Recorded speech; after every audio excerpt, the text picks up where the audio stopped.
الحمد لله نحمده ونستعينه ونستغفره ونؤمن به ونتوكل عليه ونعوذ بالله من شرور أنفسنا ومن سيئات أعمالنا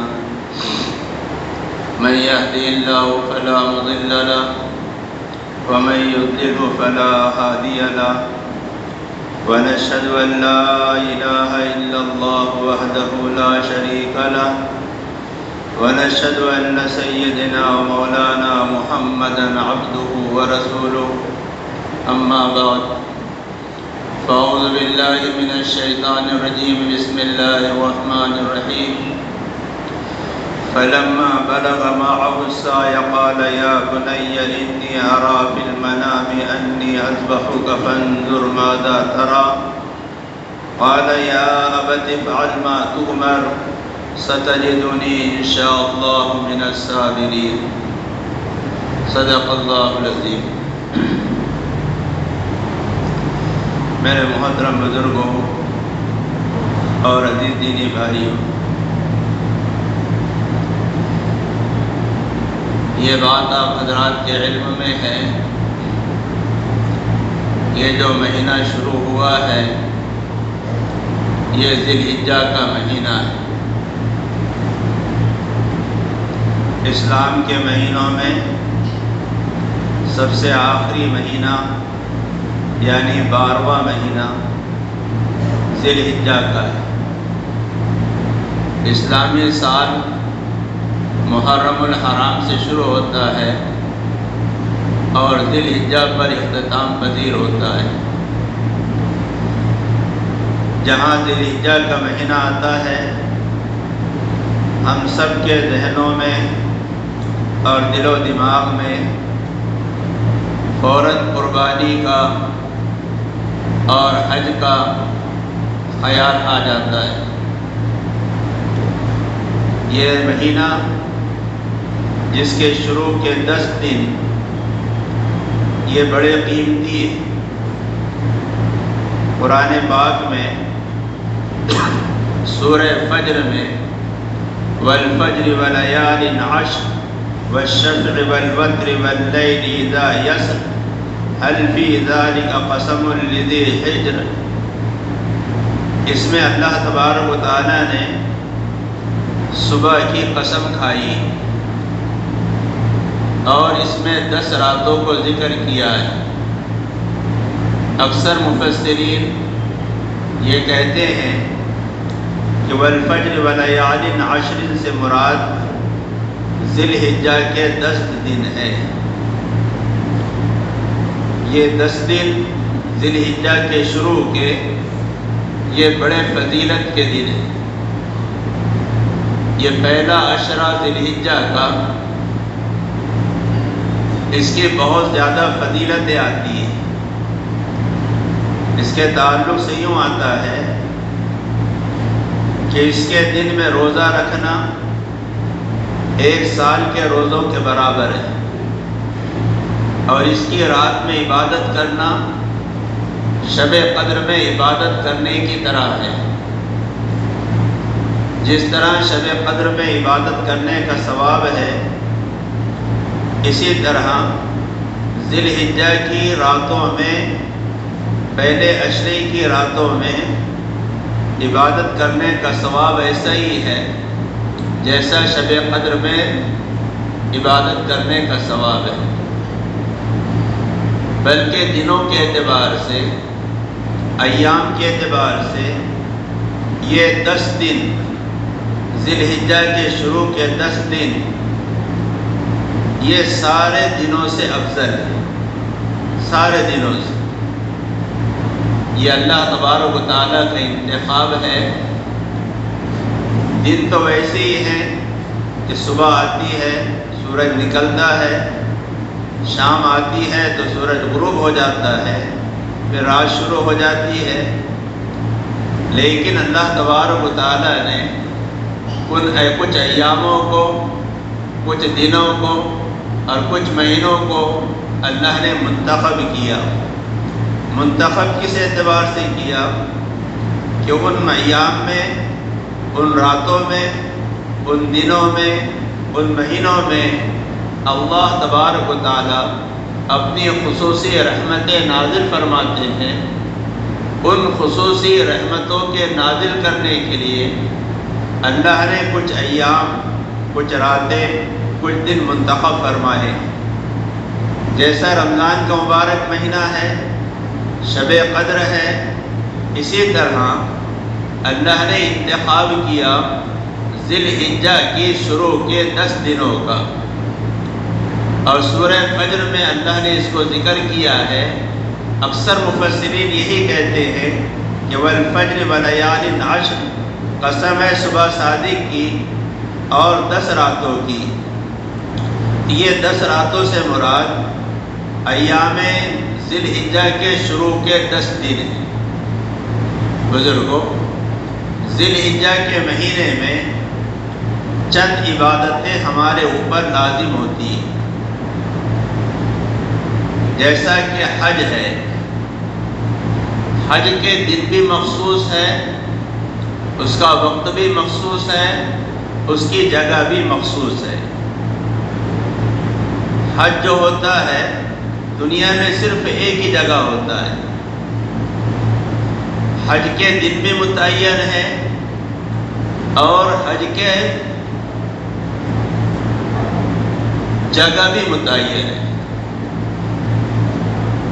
اس لیے حاجی لوگ 7 تاریخ سے مینا کے اندر ڈیرا ڈالتے ہیں، 8 تاریخ کو مینا میں رہتے ہیں، 9 تاریخ کو عرفات میں رہتے ہیں، رات جو آتی ہے وہ مزدلفہ میں گزارتے ہیں، 10 کا دن نکلتا ہے تو پھر مینا میں آ جاتے ہیں، پھر 10 تاریخ کو بھی مینا میں رہتے ہیں، 11 تاریخ کو بھی مینا میں رہتے ہیں اور 12 تاریخ کو بھی مینا میں رہتے ہیں۔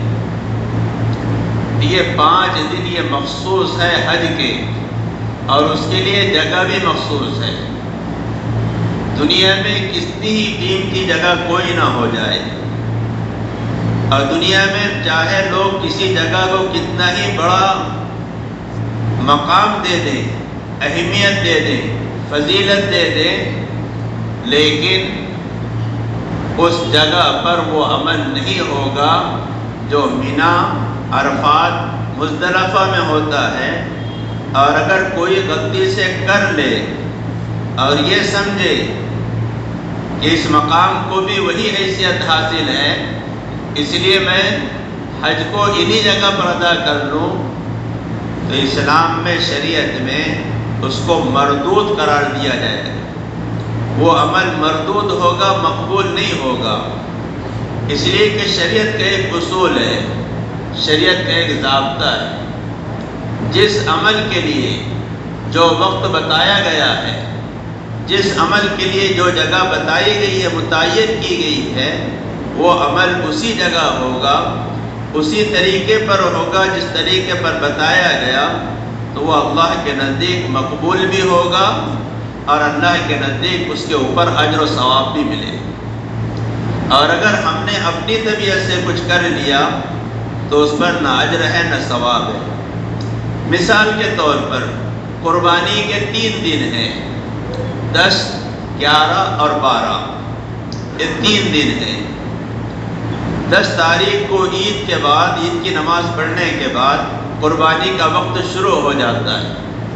اب اگر کوئی یہ کہے کہ بھائی ذی الحجہ کا مہینہ شروع ہو گیا، چلو میں 8 تاریخ ہی کو قربانی کر لیتا ہوں، تو آپ کہہ رہے ہیں اس کو قربانی، آپ نام دے رہے ہیں اس کو قربانی کا، آپ نے جانور خریدا قربانی کی نیت سے، لیکن شریعت یہ کہے گی کہ یہ آپ کی قربانی نہیں ہے، یہ آپ کی من مانی ہے۔ تو شریعت کا ایک مزاج ہے، ہمیں اپنے مزاج کو شریعت کے مزاج کے موافق کرنا ہوگا۔ میں نے اس سے پہلے بھی اس پر عرض کیا تھا۔ تو بہرحال جہاں ذی الحجہ کا مہینہ آتا ہے تو یہ بہت سارے اعمال کو لے کر آتا ہے، جس میں کچھ فرض ہے، کچھ واجب ہے، کچھ سنت ہے اور کچھ اعمال مستحب ہے۔ جن کے اوپر حج کرنے کی استطاعت ہے ان پر حج فرض ہے وہ اپنے فرضوں کو ادا کرے، جن پر قربانی واجب ہے وہ اپنے اس واجب کو ادا کرے۔ یہ تو فرض اور واجب کا مسئلہ ہو گیا۔ اسی طرح بعض اعمال سنت ہے اور بعض اعمال مستحب ہے۔ ان ایام میں روزہ رکھنا اور خاص طور سے 9 تاریخ کا روزہ یہ سنت ہے۔ رات میں عبادت کرنا، دن میں روزہ رکھنا، ان ایام کے یہ اعمال ہیں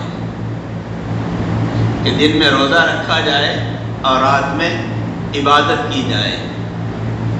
اس لیے کہ ان ایام کو ایک خصوصی فضیلت اللہ کے طرف سے حاصل ہے۔ اس میں 9 تاریخ کا روزہ، 9 تاریخ کا روزہ اللہ کے نبی جناب رسول اللہ صلی اللہ علیہ وسلم نے فرمایا کہ عرفے کا روزہ، عرفے کا مطلب 9 تاریخ، 9 تاریخ کا روزہ رکھنے سے مجھے امید ہے کہ اللہ تبارک و تعالیٰ 1 سال پچھلے گناہ اور 1 سال آئندہ کے گناہ اس روزہ رکھنے سے اللہ معاف کر دیں گے۔ کچھ اعمال مستحب ہیں، جیسے جو لوگ قربانی کر رہے ہیں جن کے اوپر قربانی واجب ہے، چاند نظر آنے کے بعد وہ اپنے ناخن بال نہ کاٹے۔ جن پر قربانی واجب ہے تو وہ لوگ چاند نظر آنے کے بعد قربانی ہونے تک اپنے بال اور ناخن نہ کاٹے۔ لیکن اگر کسی نے کاٹ لیا، غلطی سے کہو، بھول کر کہو، تو اس کی قربانی پر کوئی اثر، کوئی فرق نہیں پڑے گا، کوئی اثر، کوئی فرق نہیں پڑے گا اس کی قربانی پر، اس کی قربانی صحیح ہو جائے گی۔ قربانی کے تعلق سے ایک غلط فہمی ہمارے دل و دماغ میں ہے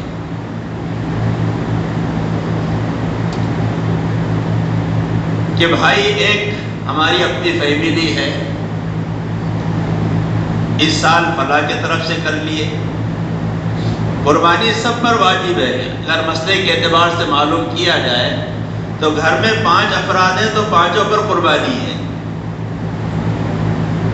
اور ہمارے ہاں مستورات پر تو قربانی واجب ہی ہوتی ہے، اس لیے کہ ان کے پاس زیورات اتنے رہتے ہیں جو نصاب کو پہنچ جاتے ہیں، اس لیے اکثر مستورات پر قربانی واجب ہوتی ہے، لیکن ہم مسئلہ معلوم نہیں کرتے۔ تو میں یہ کہہ رہا تھا کہ فیملی میں 5-7 لوگ ہیں، بولے پچھلے سال فلاں کی طرف سے ہو گئی تھی، اس سال اب اس کے طرف سے کر دو، اب 7 سال تک کے ایک ایک کی طرف سے ہوگی۔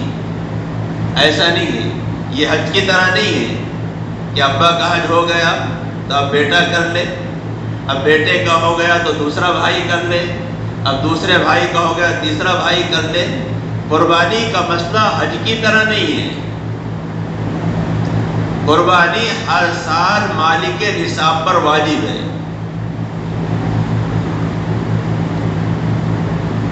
تو اب یہ ایک مسئلہ ہے کہ اس سال پچھلے سال فلاں کی طرف سے کی تھی، اس سال اس کے طرف سے کر لو، آئندہ اس کے طرف سے کر لیں گے، تو 5 سال میں سب کے طرف سے قربانی ادا ہو جائے۔ یہ بالکل غلط چیز ہے، یہ غلط۔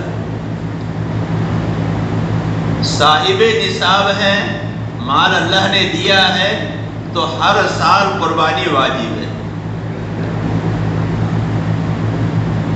جس کے پاس مال ہے ان سب پر قربانی واجب ہے۔ یہ نہیں کہ اس سال ایک کی طرف سے کر لو، آئندہ دوسرے سال دوسرے کی طرف سے کر لو، بھائی اس کی اجازت، اس کی گنجائش نہیں ہے۔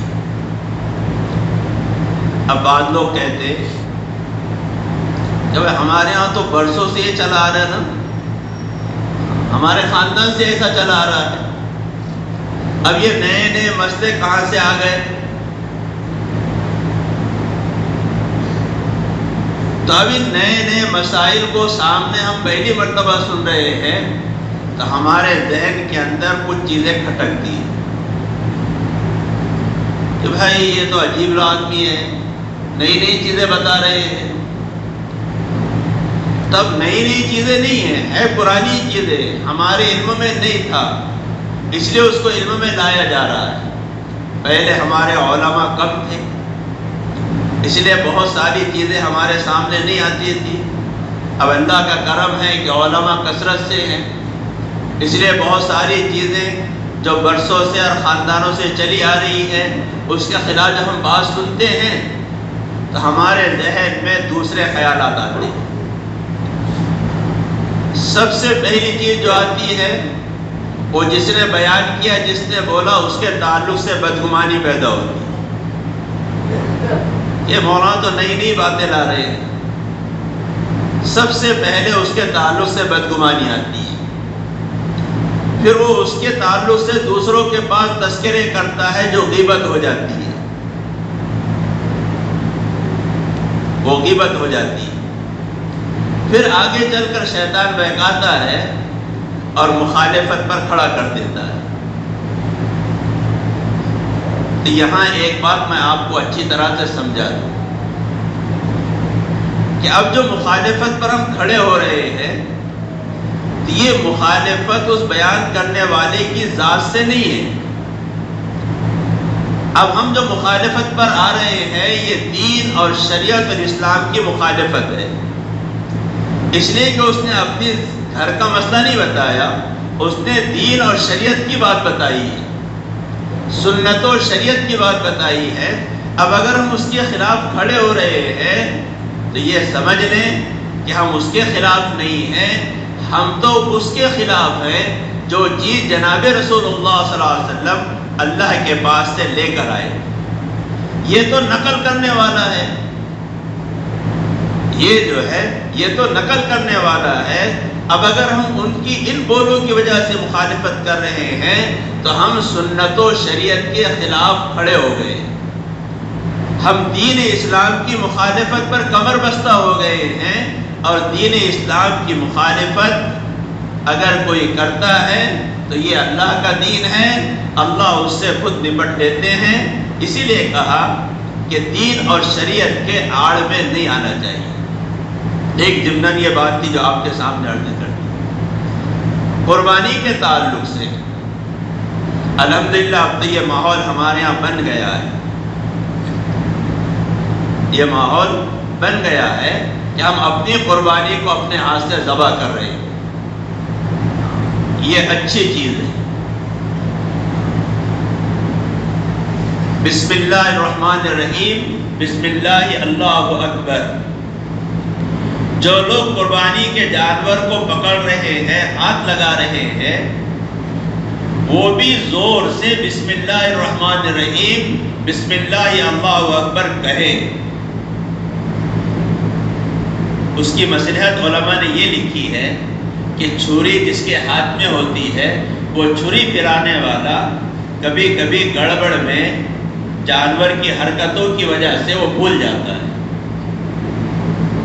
تو جب ساتھ میں رہنے والے بھی زور سے پڑیں گے تو اگر وہ خدا نخواستہ بھول گیا تو اسے فوراً یاد آ جائے۔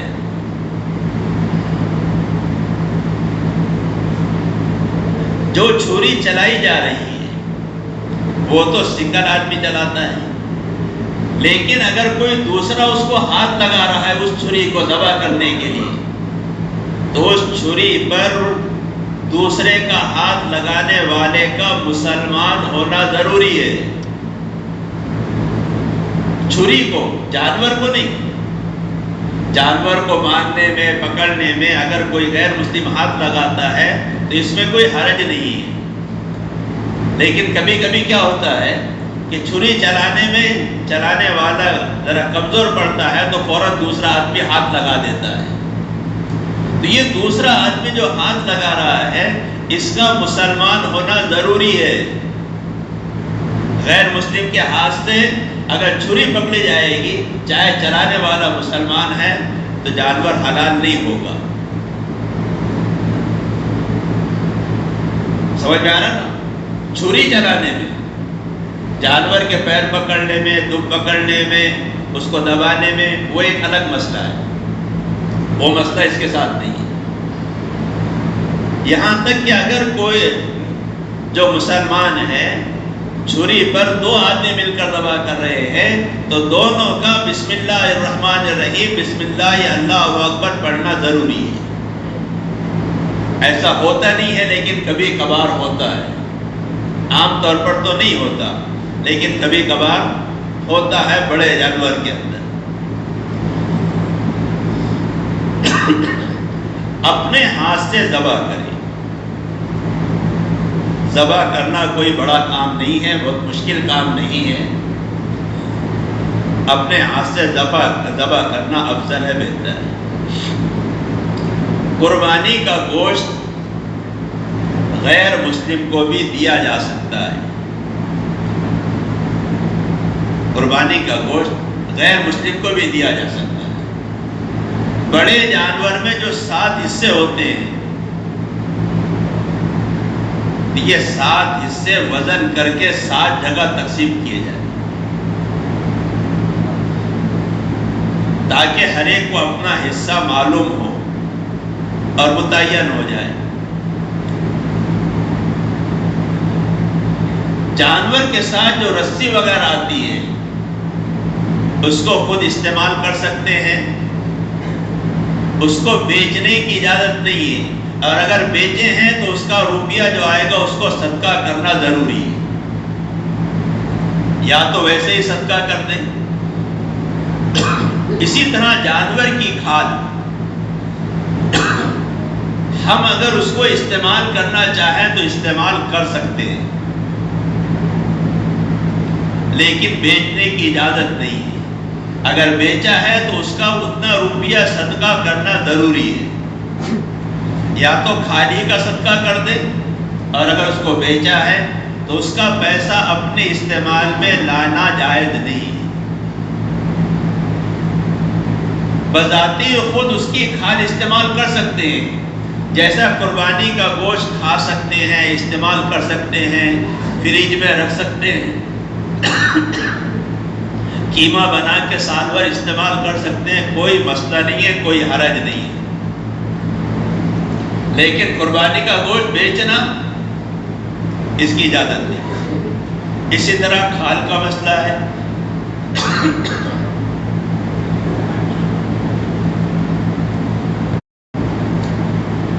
کاٹنے کی اجرت میں، کٹائی کی اجرت میں کھال نہیں دے سکتے، وہ الگ سے دینا ہے۔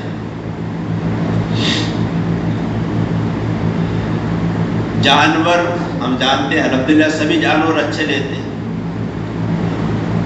بہت زیادہ دبلا مریل ایسا جانور کی قربانی نہیں کرنا چاہیے۔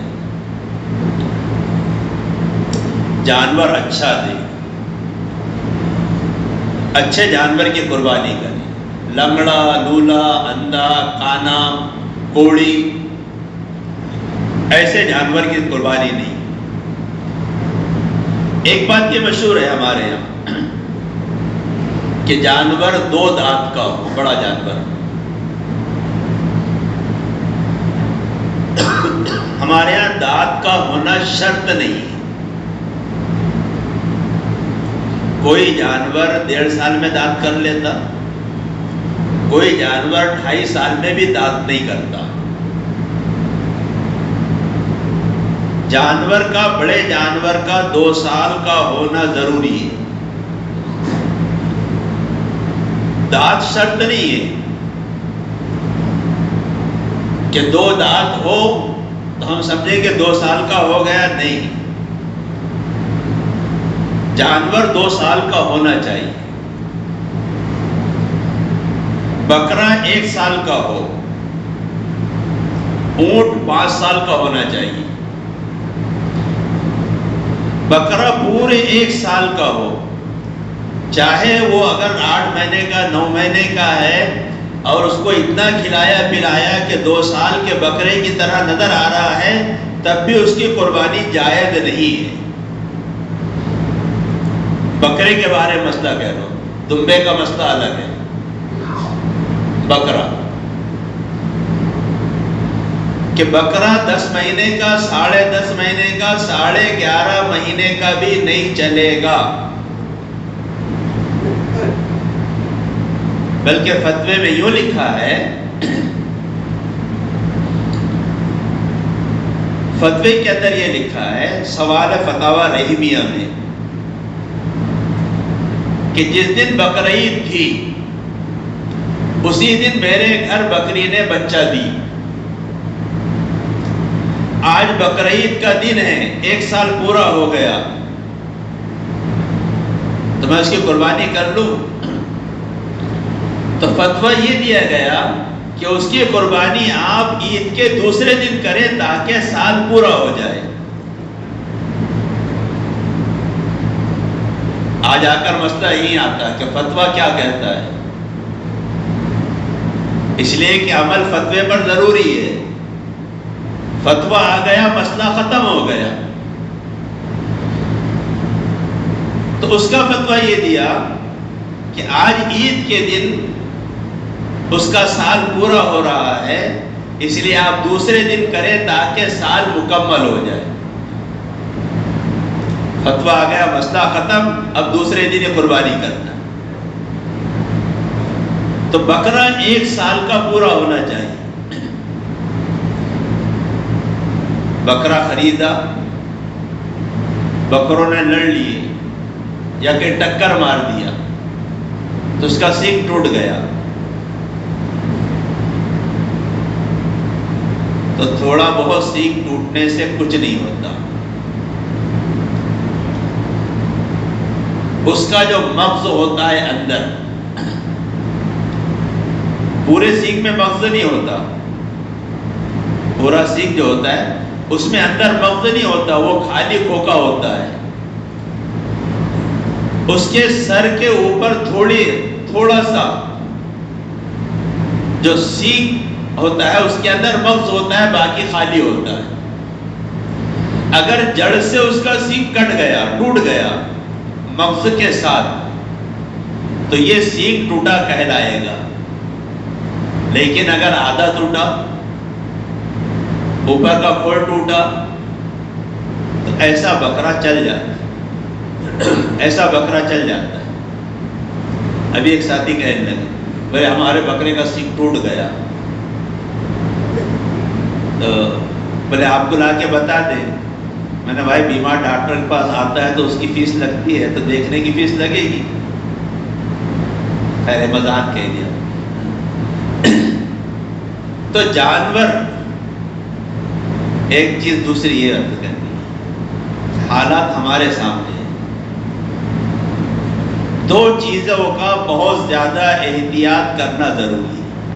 آج جو گندگی نکلتی ہے جس کو ہم الاس کہتے ہیں، یہ گندگی کو پھینکنے کا جو نظم بنایا جاتا ہے اسی جگہ اس کو ڈالیں، کہیں بھی نہ ڈال دیں. بہت سارے بلغاں روڈ پر ڈال دیتے ہیں، ہفتہ بھر تک تو اس کی بدبو چین نہیں لین دیتی. یہ مناسب نہیں ہے. کارپوریشن کے طرف سے کنٹینر رکھے جاتے ہیں جگہ جگہ. تھوڑی ہمیں تکلیف ہوگی، ہزاروں کو تکلیف سے بچانے کا راستہ یہ ہے کہ ہم خود تکلیف اٹھائیں.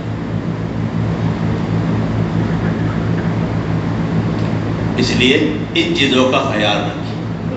اللہ مجھے آپ کو عمل کی توفیق عطا فرمائے. وآخر دعوانا الحمدللہ رب العالمین.